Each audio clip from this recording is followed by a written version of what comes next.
There is something profoundly wrong when the one being on earth you trust with your life refuses to let you go home. Officer Claire Foster had trusted her K-9 partner, Rogue, through narcotics raids, frantic car chases, and the grim searches for missing persons. They were a team, their bond forged in shared danger and silent understanding. But on this warm Tuesday afternoon, the German Shepherd stood on her front porch like a living barricade, blocking her way with a low guttural growl she had never heard directed at her before. It wasn't a bark of excitement or a whine of fear. It was a warning. Claire, 5 months pregnant and bone-weary from a long shift, froze in her tracks. Her feet were swollen, her back ached, and all she had thought about for the last hour was a triple-decker grilled cheese sandwich and a long nap. Rogue was supposed to be waiting inside, resting after his own training session.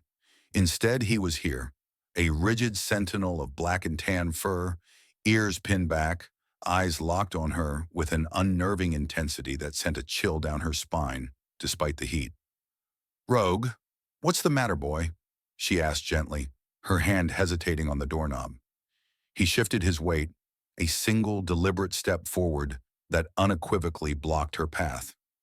The growl rumbled again, louder this time. This wasn't a game. This wasn't her partner being moody. This was duty. Her training kicked in, pushing past the fatigue. She took a step back, her senses on high alert. That's when she caught it. A faint smell, just a tickle in the back of her nose. Metallic and sickly sweet, familiar but deeply out of place. Her heart began to pound a heavy rhythm against her ribs. Wasting no more time, she pulled out her phone and dialed her friend from the local fire department. "Jenna," she said, her voice tight. "I'm at my place. My dog is blocking the front door, and I think I smell gas." The silence on the other end was answer enough. "Don't you dare go inside, Claire. Stay right there. I'm on my way." 10 minutes later, Jenna was crouching on the porch, waving a portable gas sensor near the frame of the door. At first there was nothing, then a single sharp beep. It was followed by another and another, escalating into a frantic, high-pitched screech. Jenna's face went pale. "Jesus Christ, Claire," she whispered, looking up with wide, terrified eyes. "Your house is a bomb waiting to go off. The levels are peaking red. If you had walked in and flipped a light switch—" She didn't need to finish the sentence. Claire grabbed the porch railing to steady herself, her legs suddenly weak. She looked at Rogue, who now sat calmly at her feet, his duty done. He hadn't just been guarding the house. He had been guarding her life and the life of the child kicking gently inside her. It wasn't a freak accident they had just avoided. She knew, with chilling certainty, it was something far, far worse. The fire trucks left. The sharp scent of gas faded into the cool night air, but the silence they left behind was heavy and suffocating. Officer Claire Foster sat at her dining room table, the house now deemed safe but feeling more dangerous than ever. One hand rested instinctively on her belly, a protective gesture that had become second nature over the past 5 months. Her other hand traced the rim of a cold coffee cup. It wasn't luck that had saved her. It was loyalty. And it wasn't an accident that had endangered her. It was a plan. The gas company technician had confirmed it before he left, his face grim. "This wasn't a simple leak, ma'am," he'd said, showing her a photo on his phone of the twisted copper line under her house. "This was deliberate.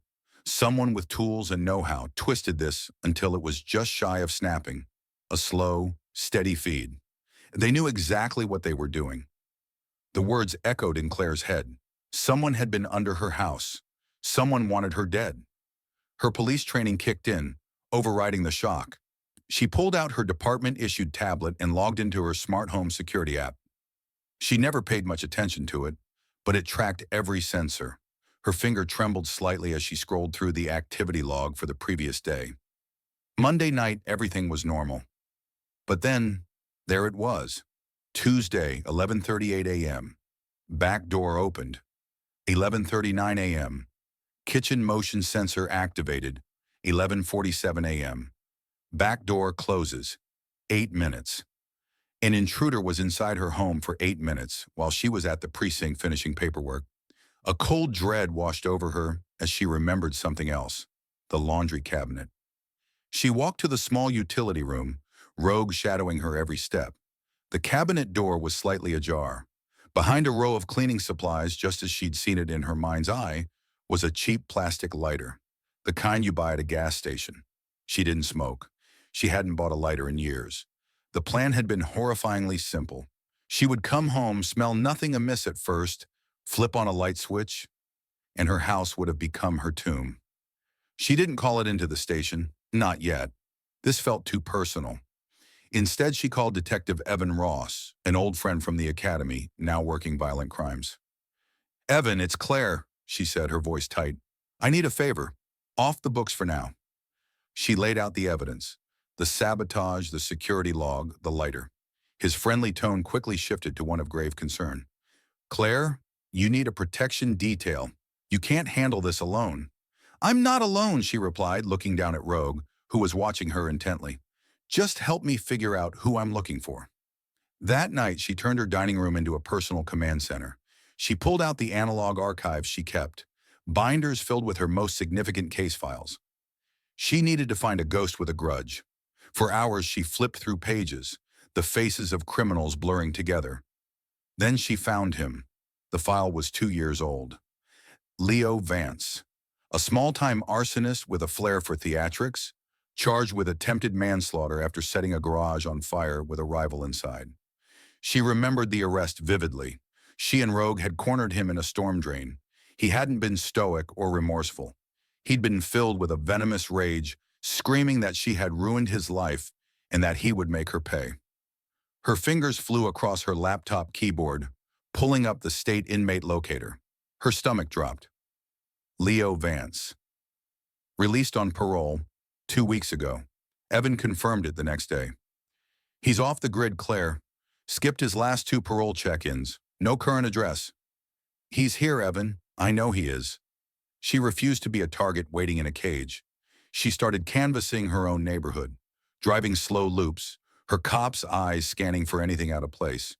Rogue sat in the passenger seat, no longer a sleepy retiree, but a partner on the hunt, his nose twitching, sampling the air.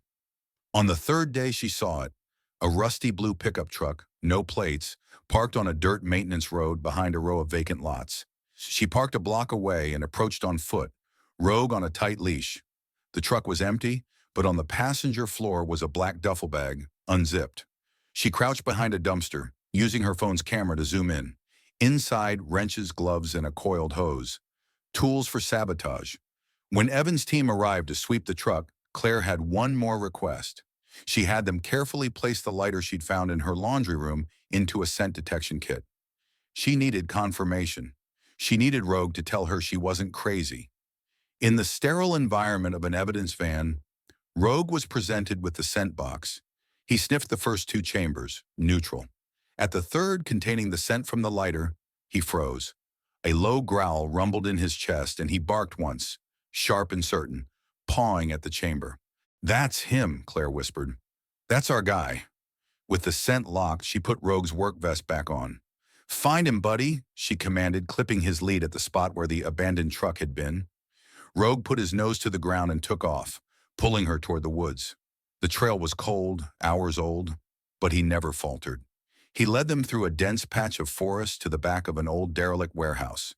He stopped at a broken window pane near the ground, sat, and looked back at her. His signal. The tactical team went in first. The warehouse was empty of people, but not of evidence. In a far corner, hidden beneath a filthy tarp, was a makeshift camp. A sleeping bag, empty food wrappers, and a stack of printed photographs. Claire's blood ran cold as Evan handed them to her. They were all of her, leaving her house, walking Rogue, pulling into the precinct, grainy, zoomed-in shots taken from a distance. On the back of one photo, a note was scrawled in black marker. 5 months pregnant. Always alone. This wasn't just revenge anymore. This was a predatory, meticulous obsession, and the man who was hunting her knew exactly how much she had to lose. Staring at the grainy photos of herself, a cold fury washed over Officer Claire Foster, eclipsing the fear. This wasn't just a man hiding from the law. This was a predator playing with his food. The abandoned truck, the warehouse lair, they weren't mistakes. They were breadcrumbs, deliberately left for her to find. Jamison Delco, now Leo Vance, wasn't just trying to kill her. He was taunting her, drawing her into a twisted game where he controlled the board. She realized then that waiting for him to make the next move was a luxury she couldn't afford. He was leading her somewhere, to a final act. She pulled up his old case file on her tablet, her fingers flying across the screen until she found it. A condemned cabin off Route 17, his last known hideout before his original arrest. It was a trap. She knew it, and she was going to walk right into it. She sent the address and a brief message to Detective Evan Ross. "He'll be here. I'm going in. Send backup." But she didn't wait for a reply. This was between her, Vance, and the dog he'd underestimated. The road to the cabin was a forgotten dirt trail, overgrown with weeds that scraped against the sides of her SUV. She parked a quarter-mile out and approached on foot, Rogue moving silently beside her, his body a coiled spring of readiness. The cabin looked like a rotted tooth against the graying sky. A single window was broken, a ragged screen flapping in the breeze like a tattered flag of surrender. Rogue stopped at the edge of the tree line, sniffed the air, and sat, his silent, definitive alert. He was here. Claire moved to the back, weapon drawn, and slipped through the broken window.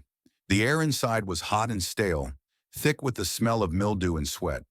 The main room was mostly empty, but the far wall stopped her cold. It was a grotesque shrine. Dozens more photos of her were tacked to the rotting wood. At the grocery store, walking into her house, one chillingly clear shot of her resting a hand on her pregnant belly. A word was scrawled across that one in red marker. Unfinished. A floorboard creaked above her. Her head snapped up. The attic crawl space. "Leo Vance, this is Officer Foster," she commanded, her voice ringing out in the dead air. "You come down now. Hands where I can see them." Silence. Then a sudden crash. A figure dropped from the ceiling, landing in a crouch, a length of rusted metal pipe clutched in his hand. It was Vance. He was thinner, his face gaunt, but his eyes burned with the same obsessive hatred she remembered from the storm drain 2 years ago. "You ruined my life," he hissed, lunging at her. She sidestepped, raising her weapon, but he was fast, swinging the pipe in a wide arc that knocked the gun from her hand. It skittered across the floor. He advanced on her, a twisted smile on his lips. "I wanted you to feel what it's like to have everything taken away." He raised the pipe to strike, but he never got the chance.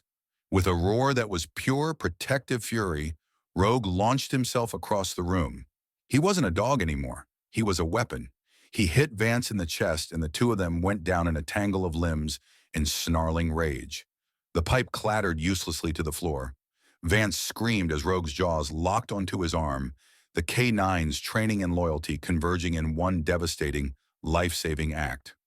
"Rogue, out!" Claire yelled, her voice shaking but firm as she retrieved her weapon. The dog released instantly, pulling back but remaining in a low growl, pinning Vance with his intense stare. Sirens wailed in the distance. Vance lay on the floor, bleeding and broken, his twisted game finally over. Claire looked at her partner, panting but unharmed, and knew with absolute certainty that she was only standing because he had refused to let her fall. The arrest of Leo Vance didn't bring the immediate peace officer Claire Foster had hoped for. The physical threat was gone, locked away in a county jail cell, but the psychological ghost remained.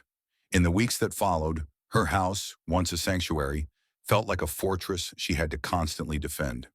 She installed new locks, motion sensor cameras, and spent sleepless nights watching the grainy footage on her phone, her hand never far from the Glock on her nightstand. The nightmares were relentless. The smell of gas, the glint of a metal pipe, the hatred in Vance's eyes. Through it all, Rogue was her anchor. He seemed to sense the turmoil inside her, staying closer than ever, his warm, solid presence a silent rebuttal to her fears. A cold nose bumping her wrist in the dark was often all it took to pull her back from the edge. The local news ran the story. Pregnant officer targeted, saved by K9 partner. They wanted interviews, but she declined. "I'm not the story," she told her captain. "He is." She meant it. 2 weeks after the arrest, the department threw a small party in the break room. It was Rogue's official retirement. Her colleagues presented him with a plaque that read, "To Rogue, loyalty without question, courage without hesitation." He accepted the applause with the quiet dignity of a seasoned veteran, though he did manage to sniff out a box of donuts hidden under the table. That evening, Claire took his working vest, cleaned it carefully, and had it framed. She hung it in the entryway of her home, a tribute to the partner who had walked through fire with her and a symbol of a chapter now closed. He had done more than enough. With the case behind her and Rogue officially a civilian, Claire's focus shifted entirely to the new life growing inside her. The protective instinct she had honed over a decade on the force was now channeled into something far more personal. She painted the nursery a soft forest green and hung pictures of gentle, watchful animals on the walls. One afternoon, a letter arrived from the county jail. It was from Vance. Her hands trembled as she opened it, but there were no threats inside, just a single pathetic sentence. "You made me feel powerless, and I wanted to make you feel the same." She didn't feel powerless. She felt a surge of cold, clear anger. He would not have the last word. She took the letter to her kitchen sink, struck a match, and watched his words turn to ash and float away. It was a cleansing, a final act of defiance. She was no longer his target or his victim. She was a mother, and her only job now was to protect the future, not to be haunted by the past. As she stood there, a hand resting on her belly, she felt the baby kick. She smiled, a real genuine smile. She was ready. It was 1 week later, under the bright, sterile lights of a hospital room, a new sound filled Claire Foster's world. Not the screech of tires or the splintering of a door, but the powerful, healthy scream of her newborn son. She held him to her chest, a perfect tiny being with a full head of dark hair, and felt a wave of love so fierce it washed away the last shadows of her fear. She named him Noah. In that moment, holding him, she knew that every fight she had endured, every terrifying second, had been worth it. She had fought for this, for him. Bringing Noah home was a quiet triumph. The house, once a fortress against a known threat, was now simply a home, waiting to be filled with new memories. As she laid the sleeping baby in his crib in the soft, forest green nursery, Rogue padded silently into the room. He approached the crib cautiously, his movements gentle, his powerful body held in check. He stood there for a long moment, simply watching the tiny human, his black nose twitching as he took in the new scent that now defined their lives. Then he lowered his massive head and gave one of Noah's feet a soft, delicate lick before curling up on the rug beside the crib. He didn't need a badge or a vest anymore. He had a new post. He was a sentinel for the most important charge of his life. In the weeks that followed, Claire adjusted to motherhood with the same grit and grace she had brought to every case. The nights were long, the days a blur of feedings and diapers, but she never felt alone. Through it all, Rogue was a silent, steady presence. When the baby cried, he would stand guard by the door. When Claire rocked Noah in the quiet pre-dawn hours, he was always at her feet, a warm weight against the floor, a constant reassurance. One night, as she sat in the rocking chair with Noah sleeping peacefully on her chest, she looked down at the loyal dog who had become the guardian of her family. The moonlight streamed through the window, silvering the gray that now dusted his muzzle. He was older, slower, but his devotion was as fierce as ever. "You saved us both, you know," she whispered into the quiet room, her voice thick with gratitude. "I hope you know that." Rogue opened his eyes, looked at her, and blinked slowly before resting his head back on his paws. He knew his mission was complete, and under his watchful gaze, the new family was finally, completely safe at home. The story of Officer Claire Foster and her K-9 partner Rogue is a profound testament to a wisdom that lies deeper than words, the wisdom of instinct and unwavering trust. In a world that often demands logical explanations, Claire's survival hinged on her choice to trust her partner's silent, desperate warning over her own exhaustion and sense of normalcy. This is a beautiful affirmation of the deep, intuitive connections we form in our own lives, with longtime partners, with dear friends, and especially with our loyal animal companions. It encourages us to listen to that gut feeling, The quiet knowledge born from a lifetime of experience, which often understands a situation long before our mind does. Furthermore, the story masterfully explores how our greatest strengths can be revealed in our moments of greatest vulnerability. While pregnant and physically more susceptible, Claire discovers a fierce, protective resolve she never knew she possessed. Her impending motherhood becomes the very source of her courage. This is a powerful reminder that strength is not merely physical prowess, it is the force of love and the unwavering will to protect our family. It teaches us that life's most challenging circumstances don't just test us, they reveal the true depth of our character. Perhaps the most resonant lesson is about the dignity of life's changing roles. Both Claire and Rogue transition from high-stakes careers as officers on the front lines to the equally noble, albeit quieter, roles of mother and family guardian. Their purpose is not lost, but transformed. This beautifully illustrates that a meaningful life is not defined by one single chapter, but by our ability to adapt, love, and protect in whatever capacity we are needed. It reminds us that the greatest acts of heroism are often not performed for a crowd, but are found in the quiet, steadfast presence of love standing guard over the ones who mean everything to us.